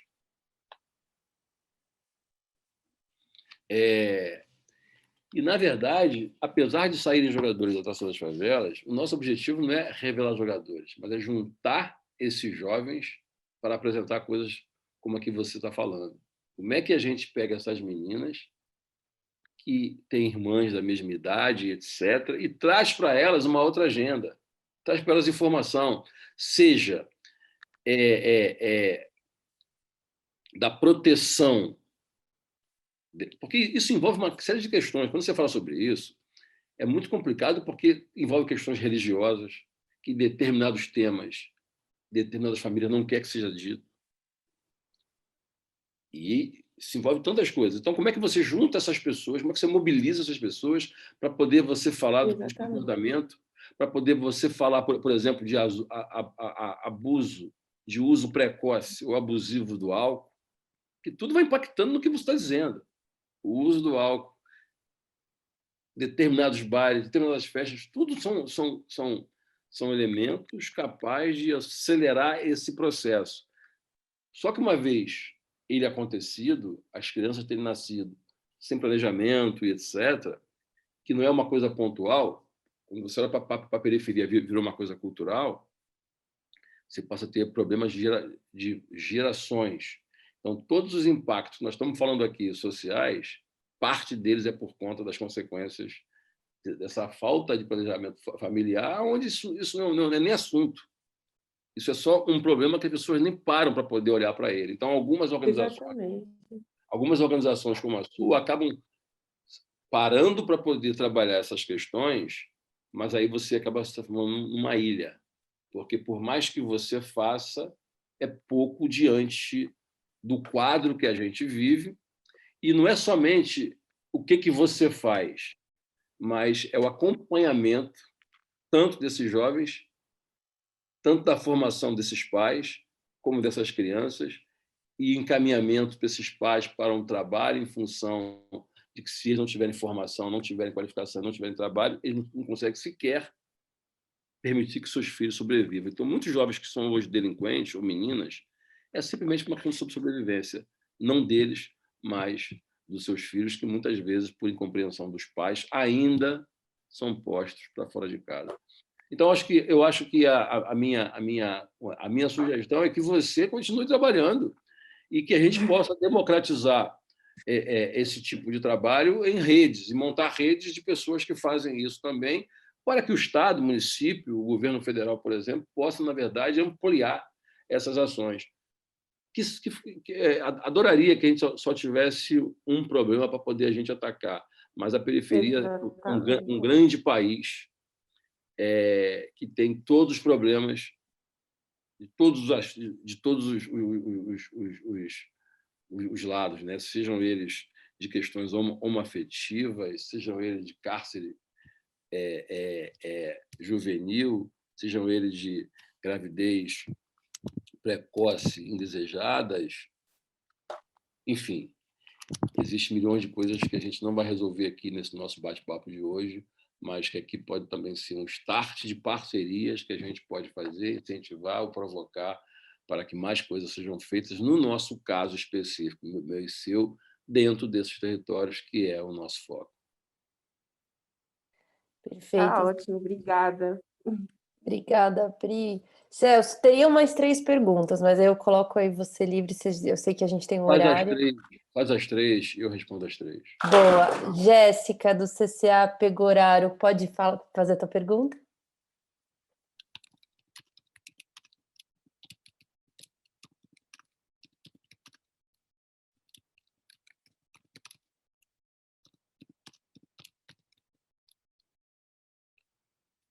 Já ganhei 2 minutos. Calma aí, que eu acho que eles estão tentando desmutar o microfone. Só um segundinho, já vou te... É a gente agora? Não, na verdade é a Jéssica, só um segundinho. Esse maluco aí, não quero falar com ele mais, não. Ah, É não, outro já. é outro. Jéssica conseguiu? Calma aí que a gente não está te escutando, tá? Eu vou te colocar como co-anfitriã para não ter problema de você desmutar o teu microfone. Veja se foi. Aí foi, fala oi. Oi. Oi, gente. Meu nome é Jéssica, faço parte do Centro Social Bororé, aqui na Zona Sul, no Grajaú. E minha pergunta é: quais são os conselhos que o senhor pode nos ofertar, pois também moramos em comunidade e queremos realizar nossos sonhos, ou até mesmo dar o primeiro passo para eles? Bom, eu não sei se eu sou muito bom de conselho, não, tá? Mas eu acho que o conselho, na verdade, que eu daria para você é fazer o que eu fiz, é fazer o que as pessoas devem fazer e é fazer o que vocês já estão fazendo. Porque, assim, quando você junta com essas pessoas que eu estou vendo aí no fundo e a gente que está, enfim, fazendo atividade... Tudo bem, gente? Olha lá, meu povo. Quando você junta com essas pessoas e se propõe a formar gente e, de certa maneira, se formar junto com eles, trocar informações, fazer cursos, etc., eu acho que o que tem que ser feito é isso, levar a maior quantidade de informação para essas pessoas, e aí é livre-arbítrio, elas fazem o que elas acharem que devem fazer com a informação que elas passaram a ter com vocês. E aí elas vão fazer disso, na verdade, o seu caminho, a sua caminhada. Então, não tem muito o que fazer. O que vai acontecer é que cada um vai encontrar, inclusive você e eles, vão encontrar, na verdade, formas de expressões, caminhos, a partir do momento em que eles fazem suas escolhas. Mas o que tem que ser feito é isso, criar espaços físicos em que possa trazer essas pessoas para que possa você e eles entenderem quais são a vocação de cada um, e nesses bate-papos com eles, seja de curso que vocês vão estar fazendo, ou bate-papos informais, e trocando figurinhas e informações, encaminhando cada um deles para aquilo que eles mais têm vocação para poder fazer. Não tem muito mistério. E aí eu acho que cada um de vocês vão construir essas alternativas a partir da vivência de cada um. Adoro o Grajaú.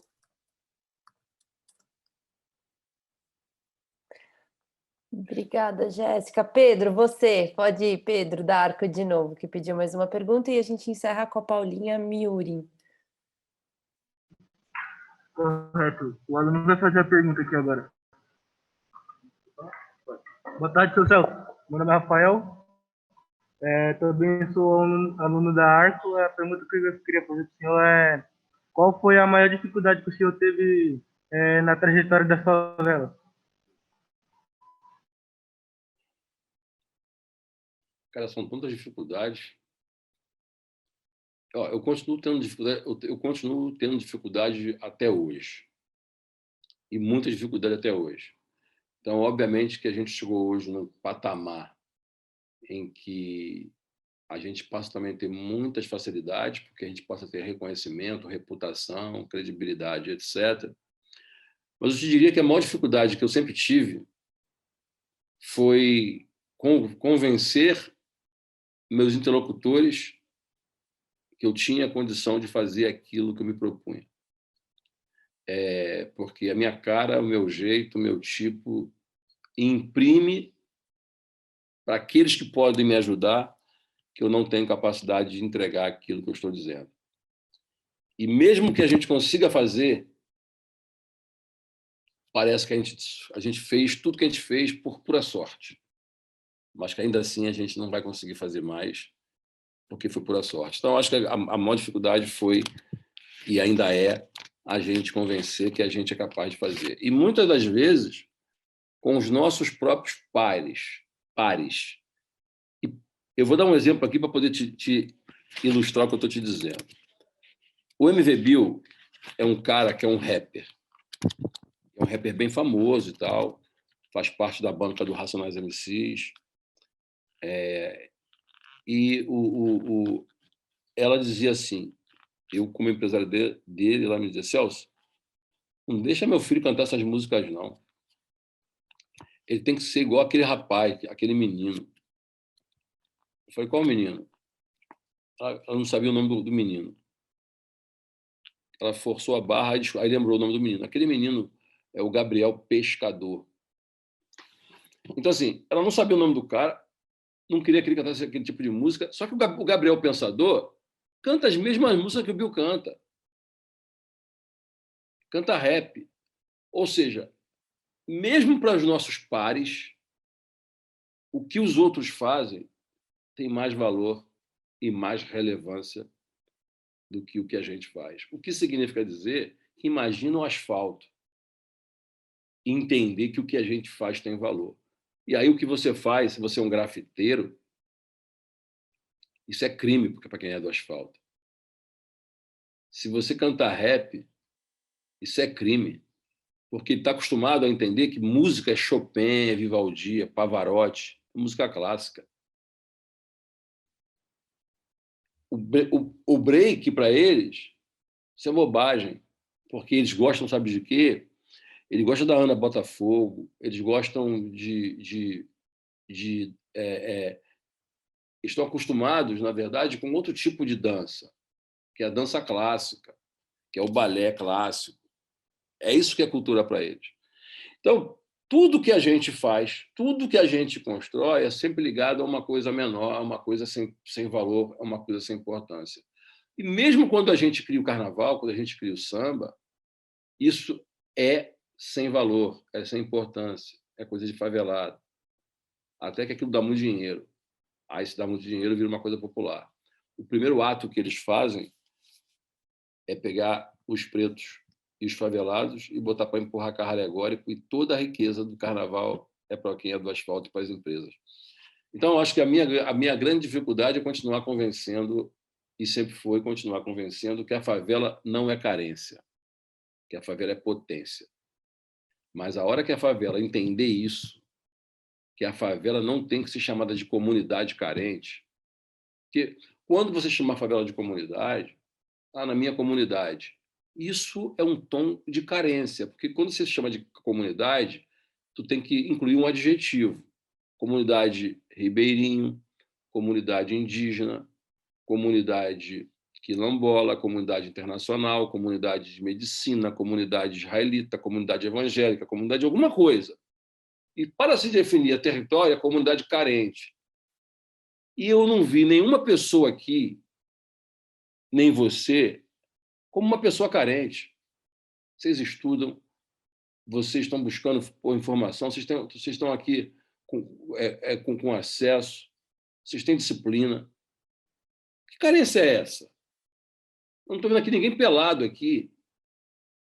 Estou vendo meninas lindas aqui, cabelo arrumado, o que significa dizer que usa com roupas. Carente não tem nada disso. Então, eu acho que na medida em que a favela entender que ela é potente, aí ela vai vender potência, não vai vender carência, e aí quem está do outro lado vai entender que está falando com alguém que tem autoridade e tem potência. Então, esta potência tem que ser vendida pela favela, não pelo conceito de carência. Quando a gente muitas vezes fala, eu moro na periferia, muitas vezes é vergonha de dizer que mora em favela. E aí o espaço de favela vira uma coisa realmente para ter vergonha. O que é periferia? Periferia são bairros, não são favelas. Periferia são regiões. Capão Redondo é uma periferia, mas não é uma favela. Mas no Capão Redondo você tem a favela do Caju, que é uma favela que fica na periferia. Porém, você vai ter favela, por exemplo, como Paraisópolis, que é uma favela que não fica numa periferia.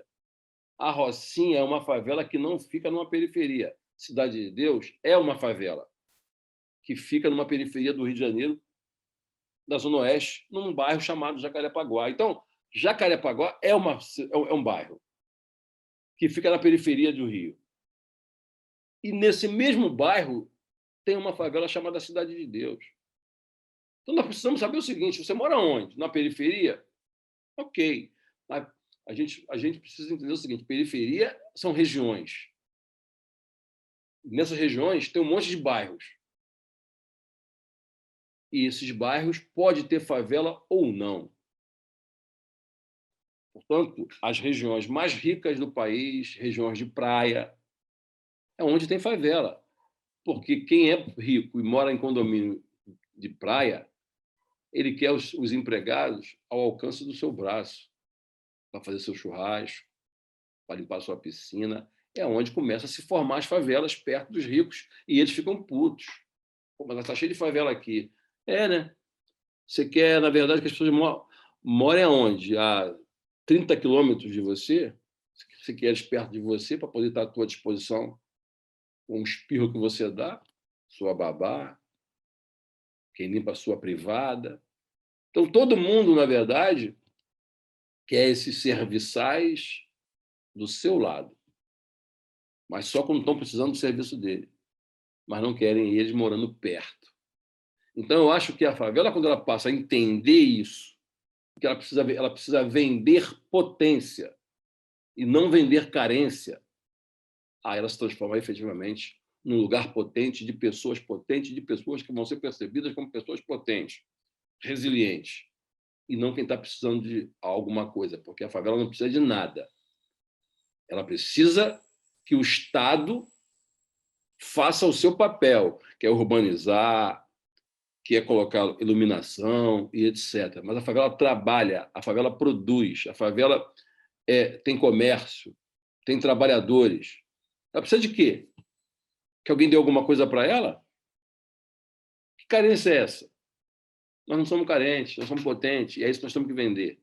Então, eu acho que essa perspectiva muda.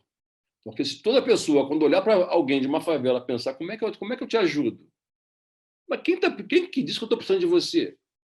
Meu pai é garçom, trabalha, paga a minha escola, eu estudo. Eu preciso de você para quê? Estou entendendo. Porque você mora numa casa de 10 quartos e eu moro numa casa de 2 quartos ou de 1 quarto, eu não preciso da sua casa de 10 quartos. Eu estou trabalhando, estou estudando para poder construir a minha própria trajetória e morar, quem sabe, numa casa que tenha o tamanho que eu consegui ou que eu escolhi. Então, assim, na verdade, acho que o conselho que eu daria é para a gente, na verdade, enquanto favelado, a gente se entenda como pessoas que produzem, que trabalham, que se respeitam e que querem interagir, entendendo que a interação é a maior forma de inserção social. Muito obrigada, Celso. A gente já estourou muito o tempo do Celso, eu peço mil desculpas. Eu tinha 2 perguntas, né? A Paula, que já levantou faz tempo. Paula, se você tiver rápido, a pergunta só para a gente encerrar. Tem mais uma pessoa pedindo, mas eu acho que como a gente já estourou bastante, eu acho que vale vocês mandarem por aqui as mensagens para ele. Depois eu vou mandar todas as mensagens que estão aqui no bate-papo para o Celso, para ele encaminhar, e mando o e-mail de vocês para ele poder responder. Paula, se você tiver rápido a sua pergunta, abre o microfone, senão eu vou, infelizmente, ter que encerrar. Boa. Beleza? Bom dia a todos. A minha pergunta não é muito rápida, eu gostaria de dizer que eu falo de um abrigo. Eu estou aqui no Saica Casagar, em Francisco Morato, mas eu vou tentar ser breve. O Celso está falando de uma consciência sobre ter a sua própria identidade, entender a sua localização social, sua cor, sua origem, mas isso não é uma coisa fácil, principalmente porque ainda hoje os livros de histórias, eles enaltecem os nossos algozes como heróis. A arte, ela traz uma possibilidade de despertar para uma nova consciência, que ele estava contando um pouco da trajetória e disse que a arte o ajudou bastante. E eu gostaria de saber quais são outras ferramentas para que ajudem nesse despertar e, principalmente, para que o adolescente, a criança, o jovem que está nessa situação, queira entender, porque acho que esse é o caminho mais difícil, né? Os livros não mostram, as coisas não acontecem, então como a gente faz, através de quais caminhos a gente consegue trazer esses jovens para esse despertar, para essa consciência? Em primeiro lugar, Acho eu acho que... em primeiro lugar, eu acho que a gente precisa entender, e assim, eu também não sou... Olha só, o que é importante também é que eu não sou especialista em nada. Tá? Então, assim, nada que eu fale aqui também é para ser levado como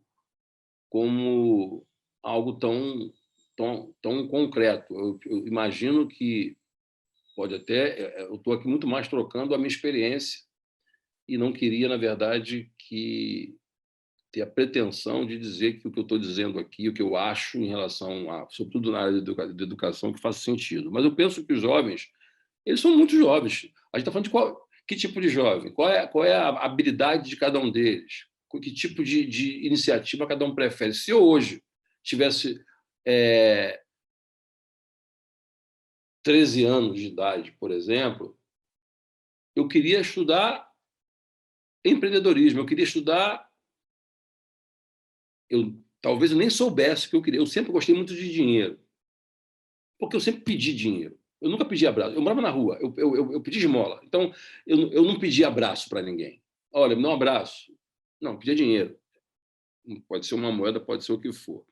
Então, eu acho que, para início de conversa, uma das coisas que as escolas não têm, principalmente de favelas e periferias, é a ideia de transformar esses jovens em patrões. Parece, assim como você acabou de dizer, que os livros escolares, na verdade, que são escritos e são desdobramentos de pensamentos de colonizadores, ou reproduzem isso de maneira pensada ou de maneira natural, a ideia de que nós temos que treinar os nossos para serem motoristas, soldados, não generais, e dono das empresas de automóveis, por exemplo, também se vai.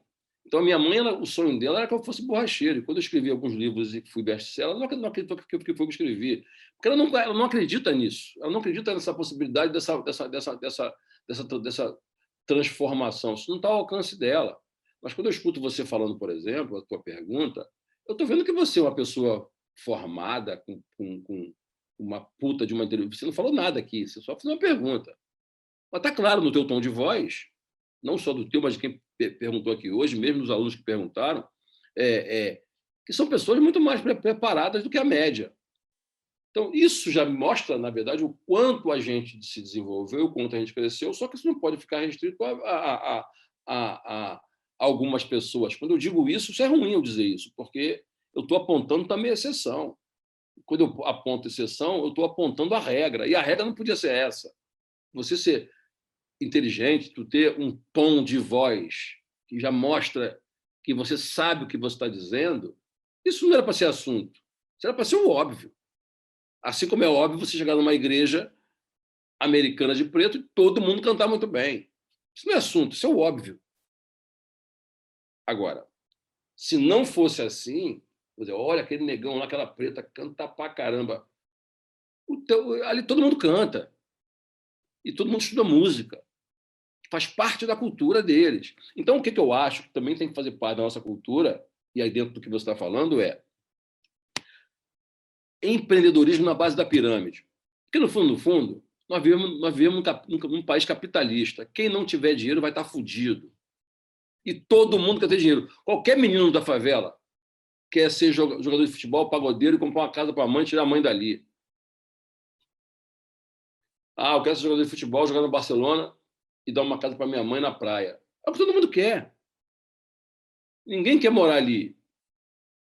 É tiro, porrada, droga, um monte de problemas, apesar do amor intenso entre as pessoas. Mas o sonho de migrar socialmente, o sonho da mobilidade social, é o que faz vocês estudarem.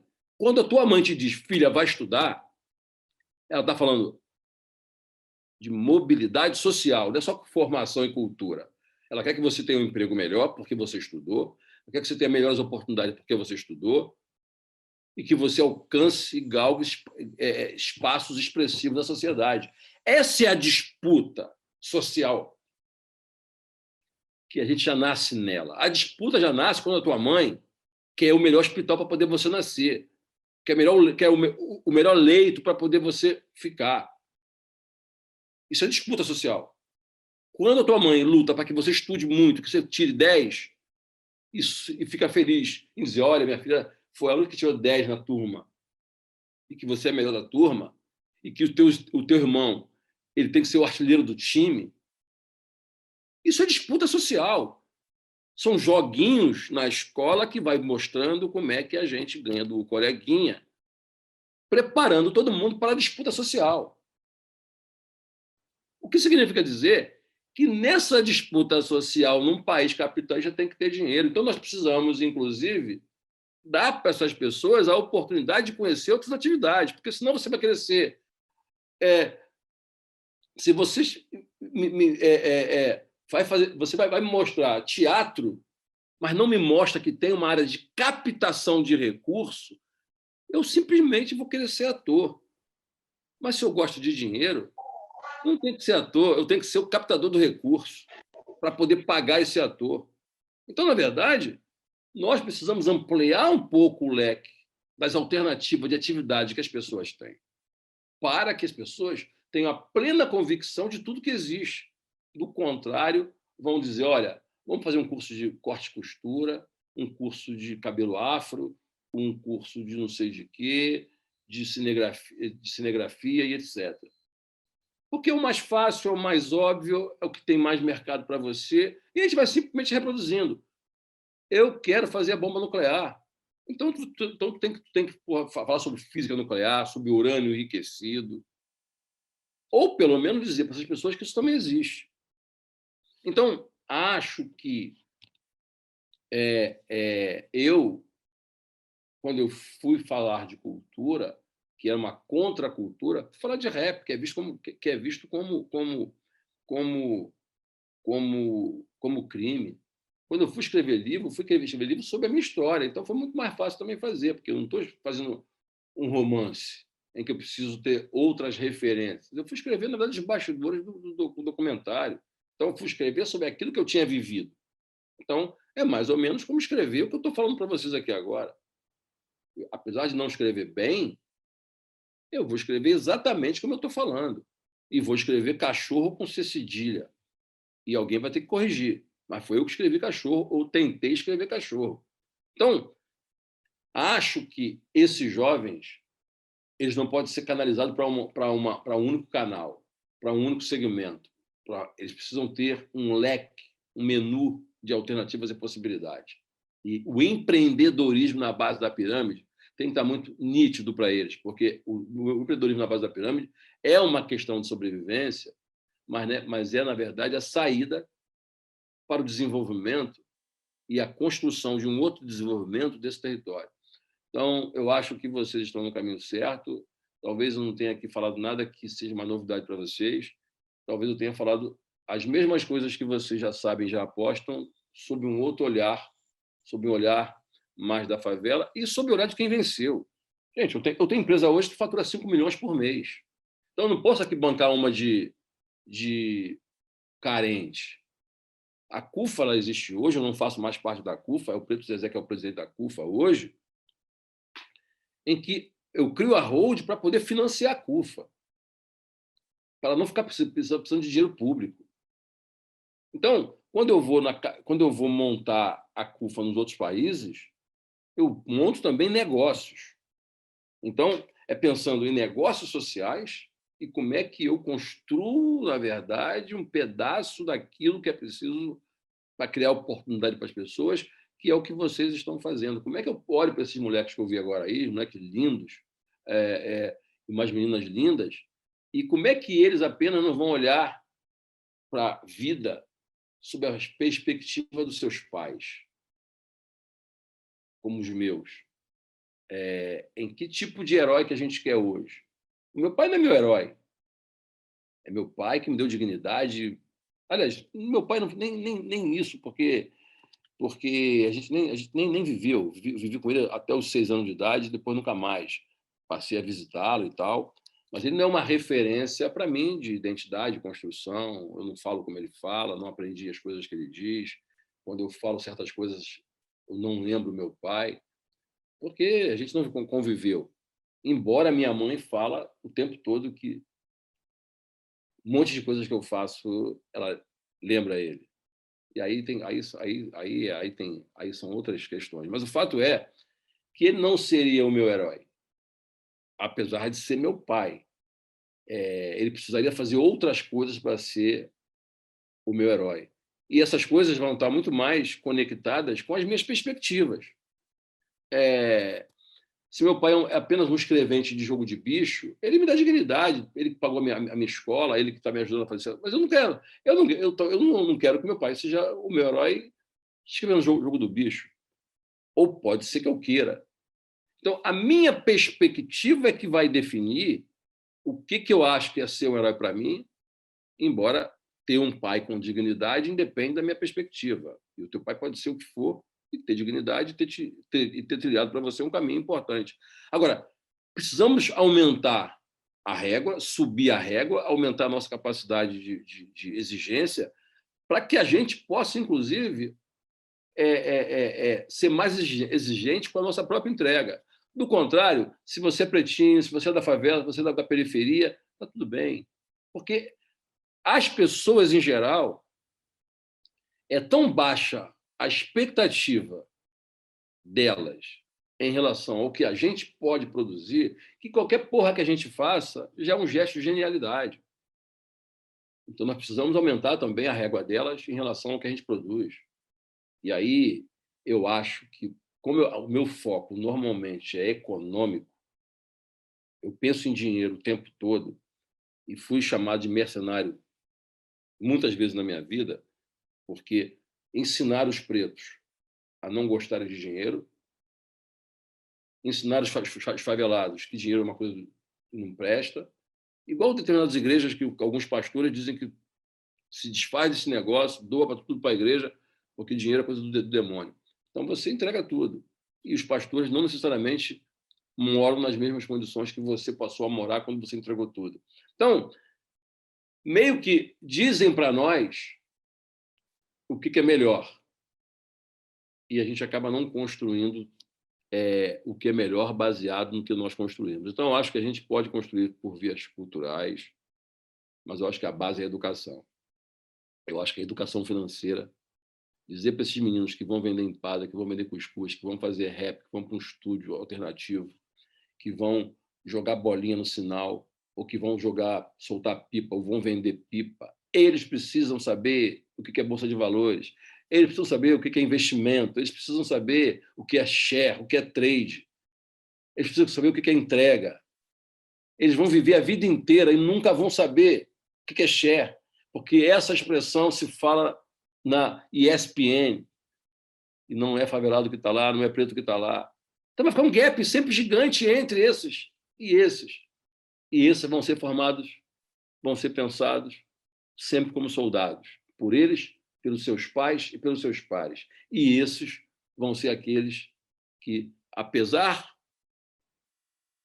de não estarmos mais vivendo um modelo escravocrata, mas esses não moram nesses territórios e entendem, há uma percepção que são eles que serão os naturais patrões de quem mora naquele lugar que nós estamos chamando de lugares carentes.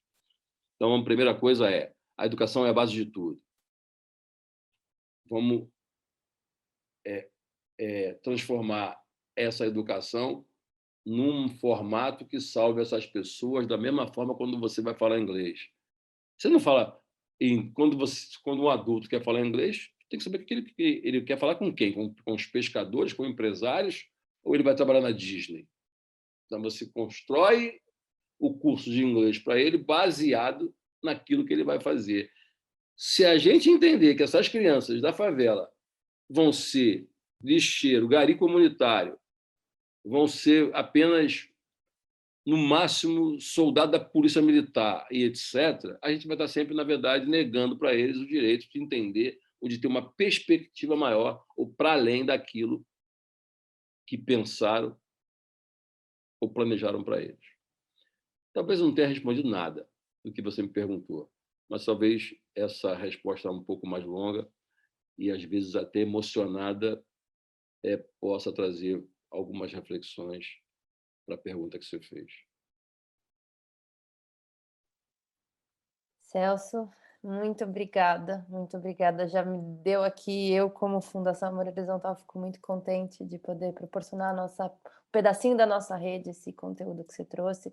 Já próximo encontro aí com os jovens que a gente vai fazer, vamos falar de educação financeira, acho que você traz aí questionamentos importantes e nós, como Fundação, temos um papel aí de fortalecer toda essa rede de projetos que são nossos heróis, que atuam aí com a melhor e maior matéria-prima que o Brasil tem, que são os nossos jovens, e conta aí conosco também para levantar essa bandeira e a gente poder transformar esse mundo e trazer essa molecada aí para contribuir nessa transformação, porque eles têm mais garra do que todo mundo junto. Obrigada, vou pedir desculpa, ter algumas perguntas ainda em aberto, peço para, por favor, me mandem essas perguntas, eu vou fazer questão de encaminhar ao Celso para ele poder responder com calma. A gente já passou mais de meia hora, quase 40 minutos do nosso horário, eu sei que os projetos e os coordenadores também têm outras atividades com esses jovens hoje, então também não quero mais atrapalhar. Celso, de coração, muito, muito, muito obrigada pelo seu tempo, pela sua energia, pela sua doação aí de conhecimento. Pelo menos eu saio inspirada, eu espero que todo mundo saia também aqui muito inspirado com as suas palavras. Peço, né, as regrinhas finais aqui para a gente encerrar o encontro.